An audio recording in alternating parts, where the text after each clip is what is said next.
Merhaba, ez peyamnerê dengê Amerîka Arif Aslan ji bajarê Wanê pêşberî we me. Ez ê agahiyên derbarê belavbûna vîrusa korona da û her wiha hin biryarên hikûmeta Tirkiye bi we re parve bikim. Wezareta Karê Navxweyî ya Tirkiye hember belavbûna vîrusa korona li sih bajarên mezin qedexeya derketina derve ragihand. Li gor vê biryarê rojên şemî û yekşemê qedexe ket Meryetê û ji bilî dermanxane, firin û hin saziyên dewletê hemû der hatin girtin.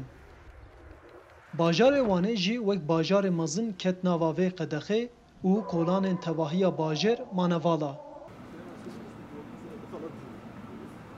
Rûnişvanên ku qedexê bin pê dikin ji aliyê hêzên ewlekariyê ve tên cezakirin. Di vê çarçovê da hêzên ewlekariyê ji bo 277 kesî bi sedema binpêkirina qedexeya derketina derve 723.564 TL cezayê pere birî. Li gor jêderên saziyên saxlemiyê li Wanê heftê kes bi vîrusa korona ketine û hev kesî canê xwe ji dest daye.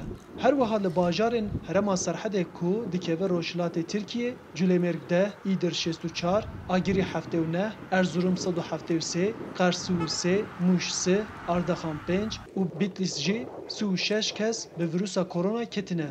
Li van bajarên Kurdan bi giştî 500 kes bi vîrusa korona ketine. Li tevahiya Tirkiye her diçe rewş xirabtir dibe.